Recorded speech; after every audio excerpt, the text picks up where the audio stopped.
아빠와 아들이 TV를 시청하고 있고 엄마와 딸이 설거지를 하고 있는데 갑자기 쨍그랑하고 접시 깨지는 소리가 났어요.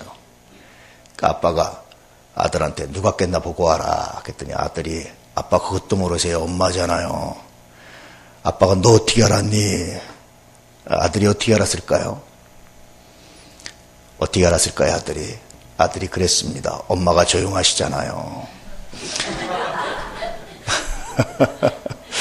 예, 딸이 깼으면 막 야단치고 조심스럽다고 약간 야단칠 텐데 조용한 거 보니까 분명히 엄마가 깼습니다. 그러더랍니다. 예, 우리 이하래 가족들은 그때 자발적으로 고백하시는 거죠. 예, 또 다른 사람이 깼어도 한 번쯤 좀 이해하고 용서하고 조용히 할 수 있다면 얼마나 귀하고 아름다울까. 그것이 이 관계를 아름답게 한다고 생각해요. 엄마와 딸, 아들과 아버지, 혹은 엄마와 아들, 아들과 딸. 세상에서 정말 뗄래야 뗄 수 없는 이 소중한 관계들이 종종 상처로 얼룩지는 일들을 봅니다. 왜냐하면 그 잘못한 것, 그 실수를 서로가 용납하지 못하기 때문이 아닐까 그런 생각입니다. 그런데 하나님께서는요, 우리에게 가장 귀중한 은혜를 주셨어요. 그것은 우리의 죄를 용서하시고 우리를 긍휼히 여기시고 하나님의 자녀 삼으시는 정말 탁월한 은혜를 하나님이 주셨습니다. 이 은혜를 감사하면서 이 은혜 안에 거하는 것이 아마 하나님과의 관계를 건강하게 하는 가장 기본적인 그런 요소가 아닐까. 2015년 우리 표어는 건강한 관계입니다. 대한민국 전체가 관계 때문에 아파하고 관계 때문에 슬퍼하고 관계에 실패하는 일들을 너무나 많이 봐요. 무엇보다도 세상적인 어떤 관계보다도 하나님과의 관계를 우리가 올바로 하고 온전히 하는 것, 아마 거기에 여러분의 삶의 성패가 2015년 삶의 성패가 있다라고 확신합니다. 지난 성구영신 예배 때도 말씀드렸지만 관계의 기본은 주고받는 거예요. 무엇을 주고 무엇을 받느냐 하는 것이 가장 기본입니다. 관계의 기본은 또 하나는 믿음입니다. 그래도 늘 말씀드렸지만 믿음은 일방통행이 아니고 쌍방통행입니다. 우리가 여러분 하나님을 믿는 것만 생각하지 마시고 하나님도 나를 믿으심직하실까? 하나님도 나에게 어떤 일을 맡기실 만하실까? 하나님도 과연 나를 신뢰하실까? 한번 생각해 볼 수 있기를. 왜 부부간에 당신은 왜 나에게 믿음을 못 주느냐라고 말하기 전에 나는 믿음을 주고 있느냐라고 생각해 볼 수 있기를. 왜 부모는 자식한테 믿음을 못 주고 있느냐고 말하기 전에 자식은 부모에게 믿음을 주고 있는지, 부모는 자식에게 믿음을 주고 있는지 등등등 이런 것들이 아마 가장 기본적으로 주고받아야 될 가장 소중한 것이 아닐까 싶습니다. 물론 50대 50 이렇게 주고받는 관계만 건강하다 그렇게 말할 수는 없어요. 그 비율은 사람에 따라 다 다릅니다. 그러나 건강한 관계의 기본은 주고받는 것이다라는 것은 변함이 없는 것 같습니다. 주고받는 것이 인격이나 사랑이나 용서나 서로 신뢰를 주고받는다면 아마 가장 최고가 아닐까, 가장 인격적인 관계가, 건강한 관계가 맺어지지 않을까 하는 생각들을 하게 됐죠. 그런데 현대인들은 대부분 이런 것들이 아니라 돈을 주고받고 실력을 주고 무엇을 받고 등등등 하려고 하기 때문에 불균형이 일어나지 않을까. 아리스토텔레스는 이렇게 말했습니다. 정의가 뭐냐? 그것은 내가 정당한 대가를 받는 것이다. 100만 원어치를 했는데 50만 원을 해도 정의가 아니고 100만 원어치를 했는데 200만 원을 줘도 정의가 아니다. 내가 일한 만큼 정당한 대가를 서로 주고받는 것이 정의다. 그럴 때 사회가 정의로운 사회가 된다. 다시 말하면 건강한 관계를 갖는다라고 말하죠. 조금이라고 많이 받으려고 하면 사회가 어그러지게 돼 있습니다. 많이 일했는데 조금 주려고 해도 어그러지게 돼 있습니다. 아마 현대사회에서 노조, 기업과 노조가 가장 첨예하게 대립하고 있는 것이 이런 아리스토텔레스에 의하면 정의와 관련되지 않았을까? 여러분 어떻습니까? 여러분은 얼마큼 주고 얼마큼 받을 수 있는 준비가 되어 있습니까? 주고받는 관계를 보면 사람마다 다른데 어떤 사람은 100을 주고 100을 받고도 1을 받은 것처럼 행세하는 사람이 있어요. 어떤 사람은 1을 받고도 100을 받은 것처럼 감동하는 사람이 있습니다. 앞에 사람은 건강하지 못해요. 근데 뒤에 사람은 건강합니다. 혹시 내가 하나님과 건강한 관계를 맺을 수 없다면, 혹시 내가 다른 사람들과 혹시 관계가 어그러져 있다면 이런 주고받음의 비율이 잘못된 것은 아닐지 한 번쯤 묵상해보고 생각해볼 수 있기를 주의 이름으로 축복합니다. 오늘 말씀은 이것에 대한 묵상을 할 수 있는 말씀이에요. 하나님과 우리가 주고받는 비율이 어떻게 되겠습니까? 11조의 원리로 보면 우리는 1을 드리고 9를 받아요, 사실은. 그러다 하나님 그것으로서 만족하다고 말씀하십니다. 예수 그리스도의 십자가의 원리로 보면 우리는 믿음을 드리고 하나님은 독생자를 우리에게 주셨습니다. 그러다 하나님 만족하셨어요. 뿐만 아니라 우리가 하나님께 정말 용서의 원리로 보면 더 뚜렷해지죠. 1만 달란트 빚진 우리가 빚을 탕감받았는데 하나님께 드린 건 회개입니다. 어떠한 죄든지 우리가 하나님께 회개하고 무릎 꿇으면 용서하신다. 가장 간단한 것을 요구하시고 가장 중요한 걸 우리에게 베풀어 주시는 것, 그것이 하나님과 우리의 관계예요. 오늘 본문 말씀의 원리로 보면 우리는 하나님을 경외함을 드리고 하나님은 그의 언약을 우리에게 보여주신다. 그의 언약을 보여주신다라는 말의 의미는 그의 비밀을 우리에게 나타내 주신다. 그가 우주를, 세상을 통치하시고 섭리하신 데 가장 놀라운 비밀을 우리에게 보여주십니다. 좀 더 정확히 말하면 구원의 계획을 우리에게 말씀하십니다. 좀 더 정확히 말하면 우리에게 가장 최상의 복을 받을 수 있는 길을 우리에게 제시하고 알려주십니다. 이것이 오늘 본문 말씀에 의한 주고받음의 원리입니다.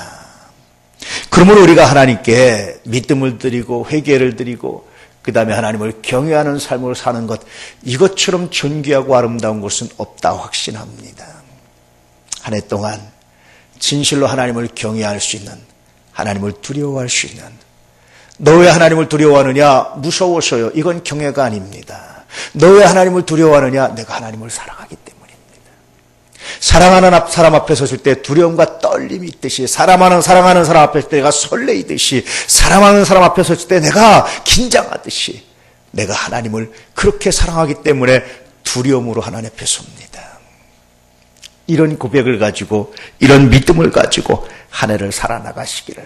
그럴 때 하나님께서 여러분에게 보여주시는 구원의 비밀이, 하나님께서 여러분에게 주시는 경륜이, 하나님께서 여러분의 삶에 베푸신 건 놀라운 은혜가 하나도 새지 않고 여러분에게 온전히 임하게 되는 거룩한 은혜가 있기를 주의 이름으로 축복합니다. 늘 말씀드렸지만, 또 간혹 말씀드리지만, 여러분 부자가 되고 싶습니까? 돈이 여러분 앞에 떠다니고 있어요. 사실은 그렇습니다. 게토레이라는 음료수 아시죠? 이게 미국의 어느 대학에서 자기네 농구부입니까? 계속 잘하는데 끝에 가서 체력이 딸려서 우승을 놓치는 거야. 그래서 대학 연구팀이 연구를 했습니다. 왜 그럴까라고 생각해 보니까 끝에 가서 갈증이 나오는데 이 갈증이 땀을 흘리니까 굉장히 심각해서 체력이 뒷받침 안 됩니다. 그래서 연구해서 만들어낸 게 게토레이예요. 게토레이를 먹고 이 팀이 계속 우승을 하는 거예요. 그래서 이것을 상품화했으면 좋겠다 그래서 워런 버핏에게 투자를 요청했는데 워런 버핏이 거절을 합니다. 코를 숨칩니다.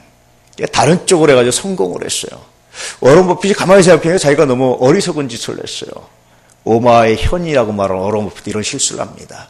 그래서 자기가 가만히 생각해보니까 안 되겠어서 자기가 코카콜라 주식을 많이 갖고 있는데 그 회사에다 넌지시 힌트를 줘서 만든 것이 에이드입니다. 그것도 역시 크게 대박이 났죠. 여러분 이것들이 뭐라고 생각하십니까? 여러분 다 앞에 이렇게 떠다니는데 보지를 못하고 있어요. 왜 그런 줄 아십니까? 저는 그 비밀이 그것이 하나님과의 건강한 관계에 실패하지 않았을까. 물론 하나님과의 건강한 관계가 돼서 무조건 돈을 많이 벌고 세상의 것들 다 알고 그런 건 아닙니다. 그런데 하나님이 나에게 가장 필요한 걸 주시기 위해서, 하나님께서 나에게 가장 소중한 걸 주시기 위해서, 나의 삶을 가장 아름답게 하시기 위해서 주시는 선물들이 있는데 그것을 다 놓치고 있는 것이 아닐까. 눈을 뜨십시오. 귀를 여십시오. 그리고 무엇보다도 우리 하나님과 건강한 관계를 위해서 헌신할 수 있는 그런 2015년, 하나님과의 건강한 관계를 맺기 위해서 하나님을 내가 어떻게 경외할 것인가를 묵상할 수 있는 그런 2015년 될 수 있기를 주의 이름으로 축복합니다. 이게 얼마나 귀한지 몰라요. 한 여인이 이런 고백을 하더라고요. 자기가 어릴 때 자기 반에서 가장 부자인 사람과 친구가 됐는데 그 친구가 자기를 너무나 잘해주는데 자기는 불편한 거야. 예전이니까. 자기 집은 가난해서 할 수도 없고 자기는 한 달 용돈이 5,000원인데 이 친구는 그냥 데려가서 그냥 그날 아무렇지도 않게 5,000원짜리 선물을 자기한테 턱 해주고 그러면서 나는 너의 목소리가 너가 난 너무 좋다 그러면서 주는데 그래도 영 마음이 불편한 거예요. 자기는 이걸 받아도 되나 열등감이 생기는 거죠. 그런데 어느 날 이제 좀 커서 친구가 고백하기를 내게는 너가 1순위인데 너한테는 내가 그렇게 1순위가 아닌 것 같다. 서운하다. 그러면서 사이가 멀어졌어요. 그리고 시간이 좀 지났는데 자기 언니가 갑자기 이제 병으로 이렇게 죽었어요. 근데 어떻게 알고 친구 아버지와 함께 찾아와서 조문을 하는데요. 조문을 하는데 자기가 그동안 친구가 제가 했던 열등감이 하나도 생기지 않도록 정말 존중해서 하는데 그때 자기가 너무 은혜를 받았어요. 그때 비로소 제가 깨닫는 것이 있었다라는 겁니다. 그리고 나서 이 친구한테 고백하기를 나도 너가 내 인생의 1순위야. 어떻게 변했을까요? 왜 변했을까요? 우린 종종 상대의 호의조차도 오해할 때가 있습니다. 상대의 호의조차도 제대로 못 받아줄 때가 있습니다. 상대의 호의조차도 외면할 때가 있습니다. 그 호의를 우리는 오해할 때가 있어요. 나의 상처로 말미암아. 이 가난했던 친구가 부자 친구와 정말 소중한 관계를 맺을 수 있었던 것은 그 자신의 열등감과 상처를 극복했을 때 비로소 좋은 관계를 맺을 수 있었습니다. 아마 하나님과 우리의 관계를 망치는 가장 중요한 원인을 하나 꼽으라고 말한다면 죄가 아닐까요? 죄는 여러분 여러 가지 모양으로 나타납니다. 물론 사람을 죽이는 것도 죄고 우리가 하나님 말씀에 불순종하는 것도 죄지만 내 열등감과 내 상처로 말미암아서 하지 말아야 될 생각을 하는 것도 죄예요. 오해하지 말아야 되는데 오해하는 것도 죄입니다. 그 정당한 사람을 부정하게 보는 것도 죄입니다. 그게 왜 그러느냐? 나의 열등감과 나의 상처 때문에 생긴 것이 아닐까. 그러므로 여러분 내가 여호와를 경외한다고 말할 때 가장 첫 번째로 해야 될 일은 하나님이여 나의 열등감을 치유해 주시기 원합니다. 나의 죄를 치유해 주시기 원합니다. 내가 하나님께 정말로 하나님을 온전하지 못했음을 나의 열등감과 나의 죄로 말미암아 내가 하나님조차도 신뢰하는데 게을렀음을 하나님 용서하여 주시옵소서. 사람이요 그렇습니다. 어떤 아이가 여러분 전에도 한번 말씀드렸는데 그런 고백을 해요. 나는 교회 가기 싫습니다. 왜 싫으니? 교회 가도 아버지가 있었어요. 가정에서는 다 아버지가 구타를 했어요. 아이를. 아버지 하면 치가 떨려요. 친구의 전도를 받고 교회에 왔는데 친구가 누가 선생님이 기도하는 거 보니까 하나님 아버지라고 부르는 거예요. 교회도 아버지가 있구나. 그 교회 안 가겠습니다. 그래서 교회를 안 왔어요. 나중에 이제 물론 깨닫고 예수 믿게 됐는데요. 여러분 그게 상처입니다. 물론 아버지의 잘못이기도 하지만 그 상처를 간직할 때 하나님과의 관계도 뭉그러지고 어그러지는 일들은 너무나 많이 봐요. 오늘 여러분 하나님을 경외하며 하나님과의 관계를 올바르게 하기 위해서 혹시 하나님 2015년 내 안의 상처 때문에 내가 하나님께 나아가는데 방해가 되는 것이 있다면 내가 누군가 당했던 배신의 경험 때문에 하나님조차 신뢰하는데 방해가 되는 것이 있다면 하나님 고쳐주시기 원합니다. 철저하게 무릎 꿇으시는 은혜가 있기를 주의 이름으로 축복합니다. 사람과의 관계도 마찬가지예요. 자라보고 놀란 것은 소뚜껑 보고 놀란다고요. 내가 누군가 한번 당했던 배신이 또 다른 사람에게 그대로 적용돼가지고 건강한 관계를 맺고 살아가는데 방해가 될 때가 얼마나 많은지 몰라요.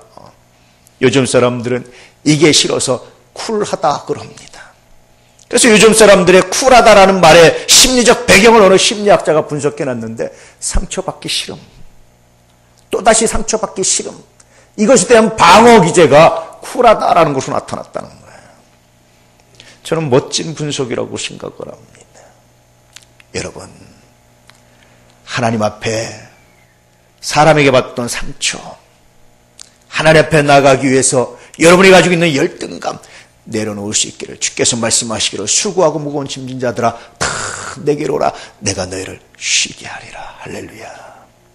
그렇게 주 앞에 무릎 꿇고 주님께 나아갈 때, 하나님을 경외할 때 하나님께서 여러분의 삶을 어떻게 치료하시고 어떻게 역사하시고 어떻게 복을 주시는지 한 해 동안 경험하시며 증거하며 살아가는 하나님의 사람들 되시기를 주의 이름으로 축복합니다. 그리고 또 한 가지 더 중요한 방법이 하나 있습니다. 그것은 말씀을 품고 사는 거예요. 분노할 때, 고난당할 때, 일이 내 뜻대로 되지 않을 때, 내가 예상했던 것과 전혀 다른 결과가 나타났을 때, 그때 하나님의 말씀이 내게 어떤 의미가 있습니까? 대부분의 사람들이 그때 하나님의 말씀을 다 잊어버립니다. 대부분의 사람들이 그때 하나님의 말씀을 기억하지 않습니다. 그리고 나서 나중에 기억할 때가 많아요. 간혹 말씀드렸지만 한국 교인들이 정말 성경 공부 열심히 합니다. 열심히 성경 공부하고 열심히 가르칩니다. 그런데 정작 삶의 현장에서는 그 말씀이 아무 의미 없는 것들을 너무나 많이 봐요. 간디가 그런 말 했습니다. 기독교에 대해서 어떻게 생각하십니까? 굉장히 좋고 아름답습니다. 너무나 멋있습니다. 그런데 당신 왜 예수 안 믿습니까? 당신들이 나에게 그 말씀에 순종하는 모습을 보여주시오. 여러분, 한 해 동안 살아가면서 뜻이 어그러질 때가 있습니다. 계획이 어그러질 때가 있습니다. 생각만큼 안 될 때가 있습니다. 뜻하지 않은 일을 경험할 때가 있습니다. 내가 원하지 않는 상황에 직면할 때가 있습니다. 그때에 하나님의 말씀을 품고 그 말씀을 기억해내는, 그리고 생각난 말씀에 무릎 꿇고 순종할 수 있는 하나님의 놀라운 역사가 있기를 원합니다. 그것이 바로 하나님의 말씀을 품고 사는 것이고 그것이 여호와를 경외하는 겁니다. 오늘 요한복음에 있는 말씀이 그런 겁니다. 너희가 내 안에 거하고 내 말이 너희 안에 거하면 무엇이든지 원하는 대로 구하라. 그리하면 이루리라.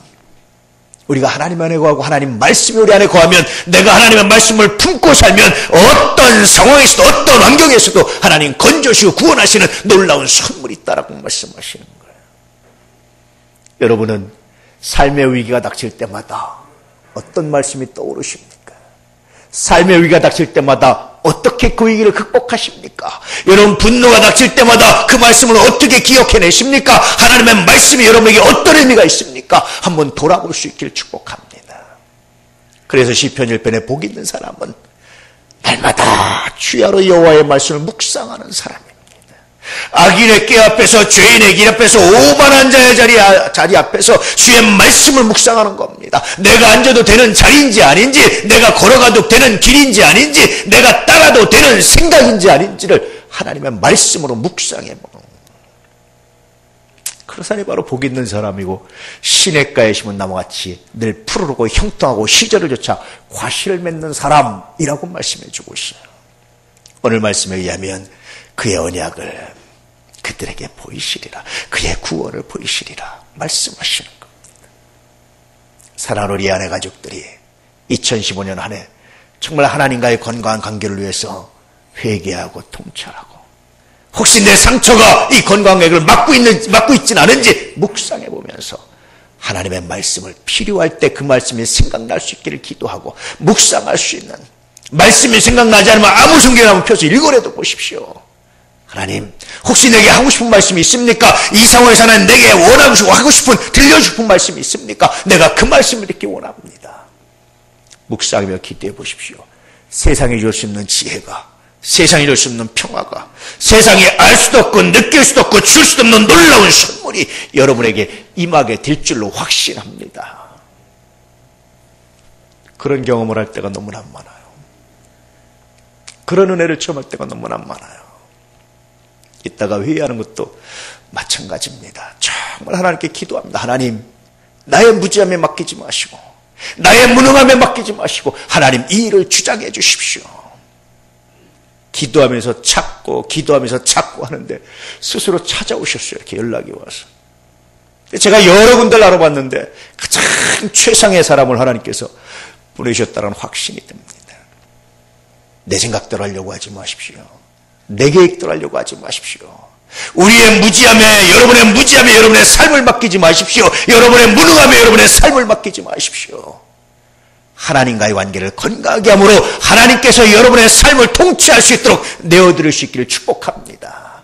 그럴 때 하나님의 구원이, 하나님의 은혜가, 하나님의 능력이, 하나님의 말씀이 여러분에게 어떻게 임하게 되는지 나타나게 될 줄로 믿습니다. 우리 아내 가족들, 이 믿음으로 2015년을 살아가시고 이 믿음으로 승리하셔서 주여 정말 내가 한 것보다 비교할 수 없는 복이 내게 임하였나이다 고백하며 나아가는 귀한 해가 되기를 진실로 축복합니다. 기도하겠습니다.